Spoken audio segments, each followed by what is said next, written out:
Georgetown 911, where's your emergency? July 19, 2010. A chilling 911 call is placed from a cell phone near a wooded area in Germantown, Tennessee. Gunshots ring out. Then, silence. 9 days later, a decomposed body is found. That body belonged to Lorenzen Wright, a beloved Memphis icon, a former NBA star, father of 6, and the victim of a premeditated execution. Welcome to Whistle Case, Sports True Crime and Loss. Viewer discretion is advised. All information provided is public record and for educational purposes. Lorenzen Wright was born on November 4, 1975, in Oxford, Mississippi. He later moved to Memphis, where he made a name for himself on the basketball court. After a standout college career at the University of Memphis, he was drafted 7th overall by the Los Angeles Clippers in the 1996 NBA draft.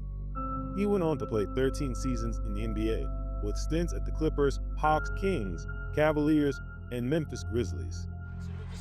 Great defense by Posey, set that up. Watson to Wright for the dunk. Holy cow! Wright was known not only for his performance on the court, averaging 8 points and 6.4 rebounds per game, but for his generosity and deep connection to the Memphis community. He earned over $55 million during his career and was beloved for his charity work and approachable demeanor. On July 18, 2010, Wright left his ex-wife Shara Wright's home. That would be the last time anyone saw him alive. The search for a missing former NBA star has come to a tragic end. Police found a male body in a wooded area in Memphis, Tennessee yesterday, and they say it is Lorenzen Wright. It's been 13 years in the NBA. Lorenzen Wright last seen July 19th. His family reported him missing July 22nd. Friends, family, former colleagues, all expressing their condolences. In the early morning hours of July 19th, a 911 dispatcher in Germantown, Tennessee received a call. Gunshots could be heard on the line before it went silent.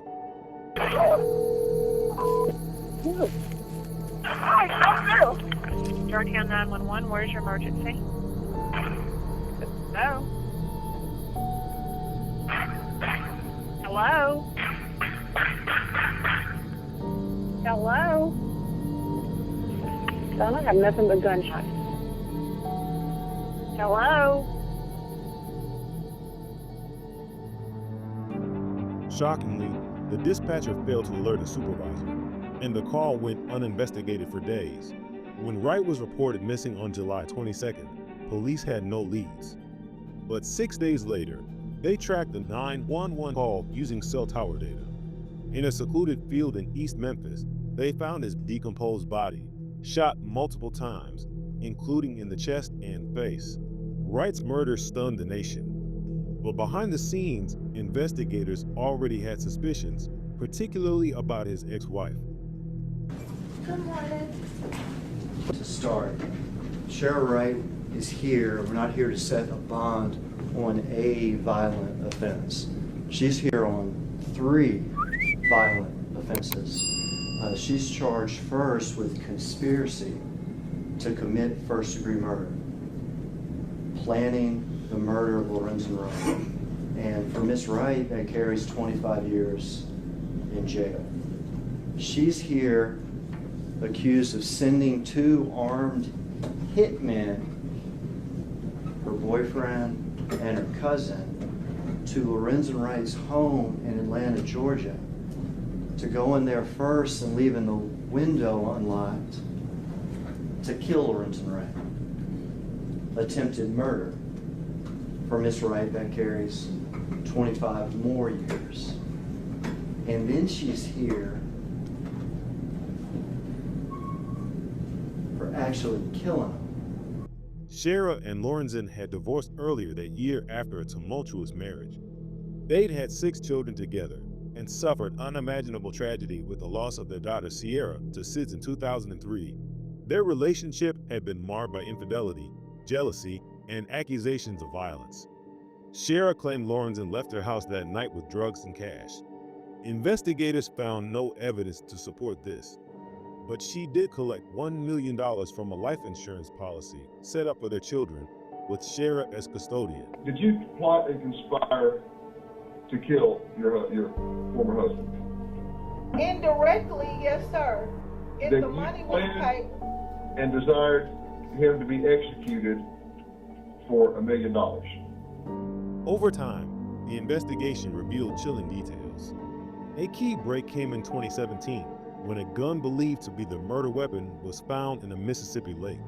Soon after, Shara's longtime friend and church, Deacon Billy Ray Turner, was arrested and charged with first-degree murder. Wright's ex-wife, Shara, and Billy Turner are charged with killing the former NBA and Memphis Tigers basketball player.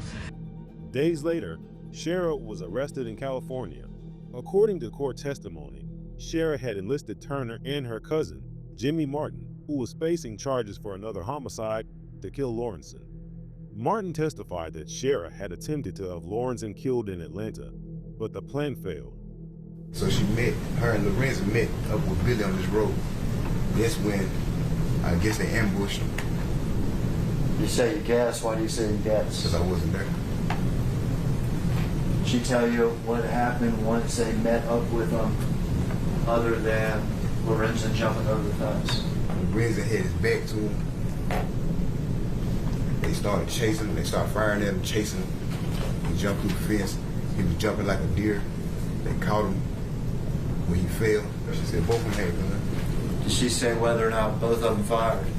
She said both of them fired. Martin says days later, he and Billy rode together to get rid of the gun used to kill Lorenzen, spotting a lake in Mississippi. Once we got there, we proceeded to get rid of the pistol. Tell me how that happened. Tell me who did what. Billy got the pistol out the trunk, filed off the steering on it, and threw it into the lake. And where were you when this was happening?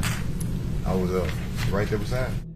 But when the defense questioned Martin, they pointed out many inconsistencies in his story and how details had changed over the years he talked to police. Who was present when the guns were on the table? You in fact said you didn't remember if Billy was there or not. And then you said, well, it must have been there because Shara gave me Billy's car. Yes, sir. All right, and you said that, as a matter of fact, you described that this meeting was an hour or so long, but you had no memory of Billy being there, correct? Yes, sir. They then lured him to Memphis with promises and staged a late-night ambush. Turner, who had been a church deacon at MT, Olive Missionary Baptist Church in Collierville, had known Shara through church circles. They were reportedly involved romantically. After the gun was recovered from the lake, police zeroed in on Turner. So this would show you an overview of the traveling of towers.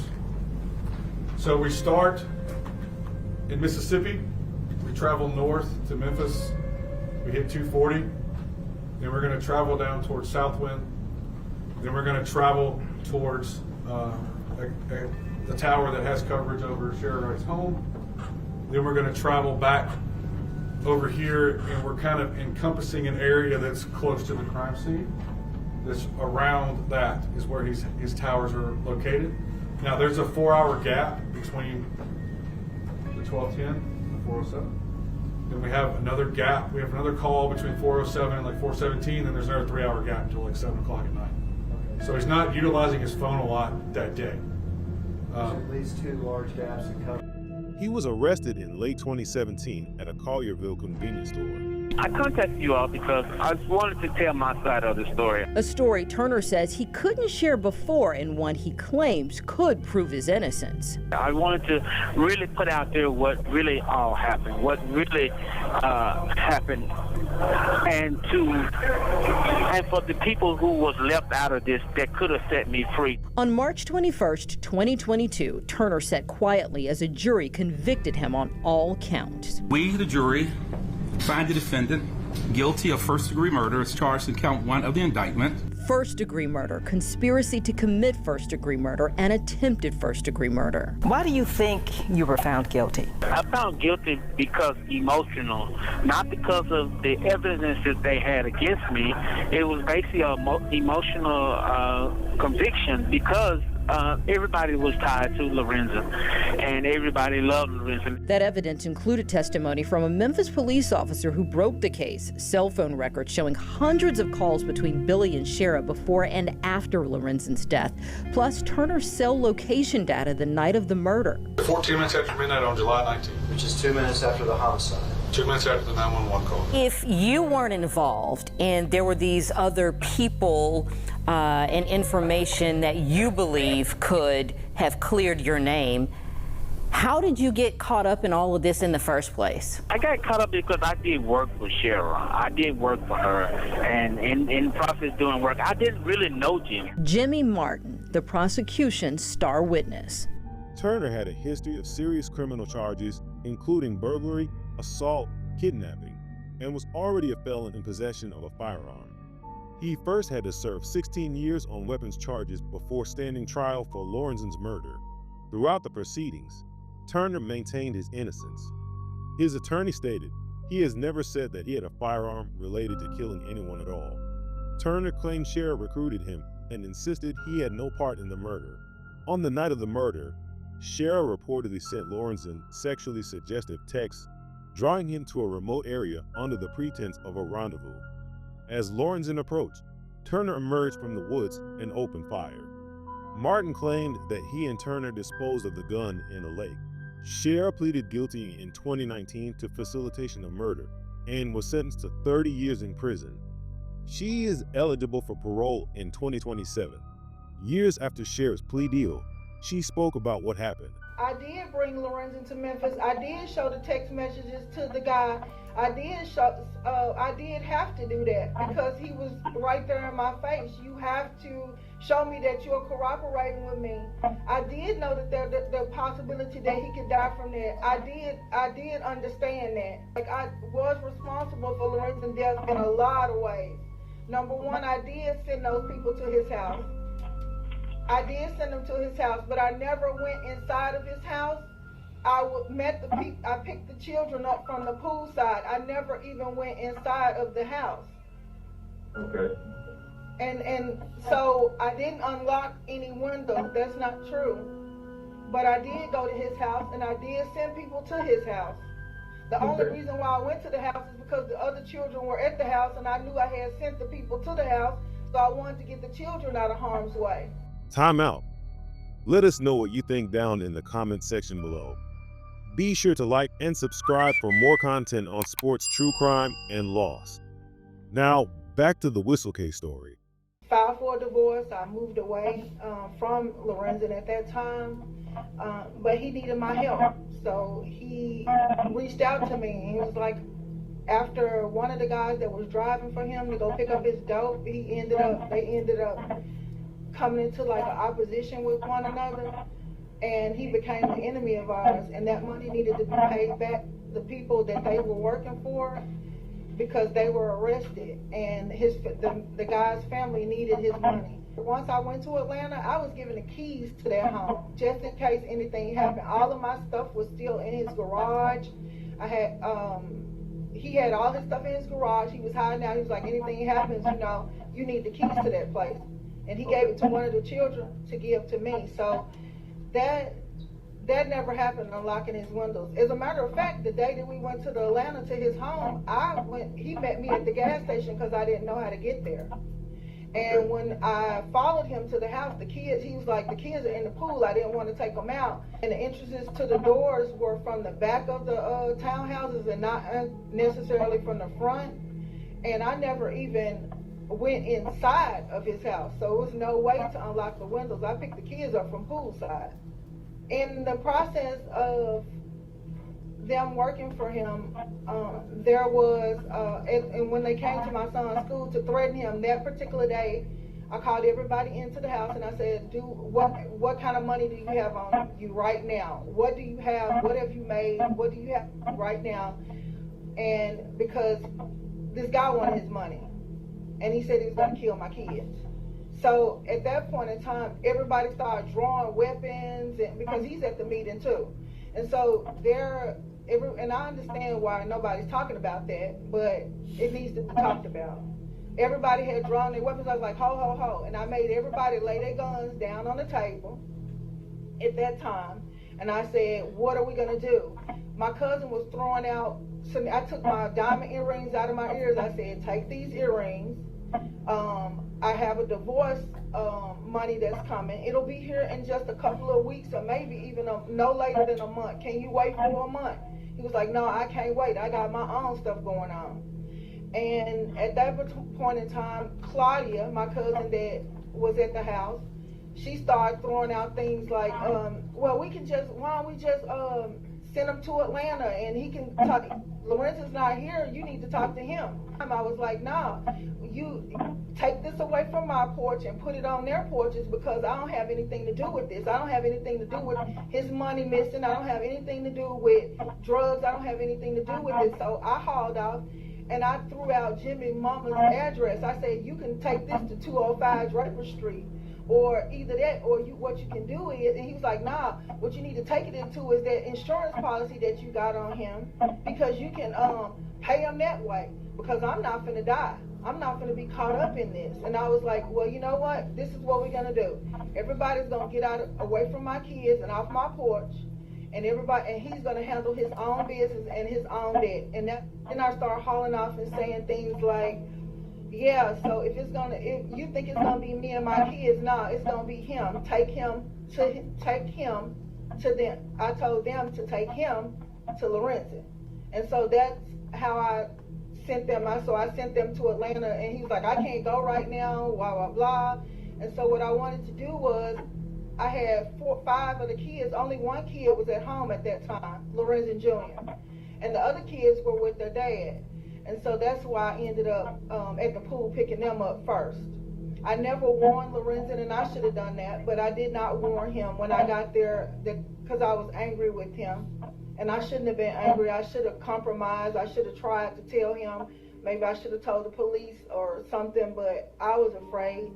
And I was afraid for my kids' lives, and I was afraid because I knew that there were drugs on hand. I knew that I felt like I was putting them in a worse position, because if they pulled up, that they would find those drugs on hand. Then I kept thinking, maybe I'll get caught up in a drug scheme, and I didn't want to do that. And so once they went to the house to find him, he wasn't there.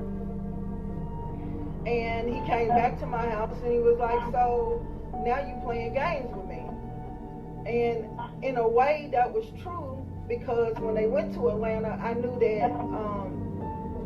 that my son had a basketball game in Little Rock, Arkansas, so I figured, well, at least that'll buy us a little bit more time, maybe. And then he said, well, he was gonna take my baby Sophia for a ride if I didn't show him proof that I was trying to cooperate, because he didn't believe anything that I was saying. So that's when I texted Lorenzen, and I tried to get some dates from him as to when he was coming home. I got July 18th, and that was the date. And after that, I kept blowing up everybody's phones, blowing up Billy's phones, blowing up Jimmy's phone. And I was like, look, we need to have this money here by the 18th. I think all of that was captured in text messages. Jimmy was on his way back from Florida at that time. That was captured in Facebook messages. He had just picked up some dope, and he was headed back, and we were trying to figure out how much. He said he was going to get rid of the big part of it, and that he just had one more part of it to get rid of. So he talked about a big keyboard and a little keyboard. And then we talked about the 18th, telling him it was too late to turn back. I needed the money, and I was just trying to put pressure on him, because he was the one that was making the majority of the transactions. Lorenzen made it home on the 18th as scheduled, but I kind of got zeroed out of the plan, because when he got home, I was supposed to pick him up from the airport, and then we were supposed to shoot to go pay the people off. But the thing was Jimmy never brought me the money. So that kind of put Lorenzen in a bad position, and it made him angry not only at Jimmy but at me. And that day, he didn't even want to talk to me. He says, I got another ride from the airport. I'm going to Plan B, F you, this and this and that, F your cousin. this and this and that, y'all gonna get me killed out here, that type of thing. So that was the whole situation on that morning. I didn't hear from Lorenzen again, even though that transaction was supposed to go down that morning. I never heard from Lorenzen until about 4 or 5 that evening. And during that time, I figured, well, maybe he shot to the baby shower, or maybe he did run into my cousin or whatever. I thought that he was gonna pull up on him and go get his own money. And we had an argument about that earlier that day. And at that night, and I didn't see him again until at night. I mean, I never saw him when he got to town. I never saw him. Everything that I had planned, or everything that was planned for the exchange to pay the money off, it never even happened. And because at 9 o'clock when he gets to the house, after he picks Lorenzen Jr. up from the gym, he tells me that he wanted to discuss some good news with me, and I thought the good news was going to be that everything was handled. But the good news is that the Houston Rockets, he had tried out with them, and he said something about $1.6 million a year for the next 3 years. I got excited about that, and then when I tried to bring up Jimmy's name or what happened earlier, he pushed me in my face. And when he did that, that means just to don't say anything else to him or ask him any more questions, because if I did that, then, you know, that led to beatings when I opposed anything that he said to me. So I went on and went to bed, and he woke me up, and he said, listen, he said, I'm sorry about putting my hands on you. He's like, but I'm getting ready to go. He said, I'm gonna grab this $110,000. He was like, your cousin got me effed up. He said, I'm gonna tell you that right now. And if this don't go the way that it's supposed to go, he said, I'm gonna F you up when I get back. He was like, but I'm gonna tell you right now. He said, matter of fact, you gonna go with me. So he told me to call the babysitter, Teresa Walker, and that should be in my phone records. I called Teresa Walker. She didn't answer the phone. I said, well, I can't go because I'm not going to leave the kids, because these people, you know, were in and out from our home. And I was like, I'm not going to leave the kids, so I can't go. So he asked me then, he was like, well, text Billy, tell him to meet me there. And that's what I did. And I never saw him again after that. Turner went to trial in 2022 and was convicted of first-degree murder, attempted murder, and conspiracy. He was sentenced to life in prison. Mr. Billy Ray Turner. Stand, please, sir. We, the jury, find the defendant guilty of first-degree murder as charged in count 1 of the indictment. Court will sentence Mr. Turner by law to life confinement in the Tennessee Department of Corrections. Jimmy Martin, in exchange for his cooperation, received immunity in the Wright case. He remains incarcerated on an unrelated murder conviction. Judge Coffey then spoke directly to Lorenzen's mother. Ms. Marion, you have lost a lot. You've lost your son. I would urge you to consider and remember the good things. Celebrate his life. Lorenzen's spirit have been with me the whole time. You know, he can lay down like everybody else and just rest. I said, get you some rest, baby. We got this. They gone. The murder of Lorenzen Wright wasn't random.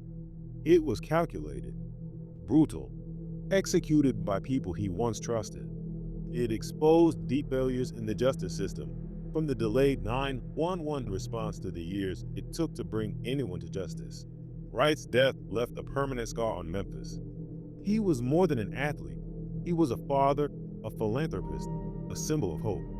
His murder was a tragic betrayal, and a painful reminder that even the brightest stars can fall when no one sees the shadows around them. I always like to get back to the community.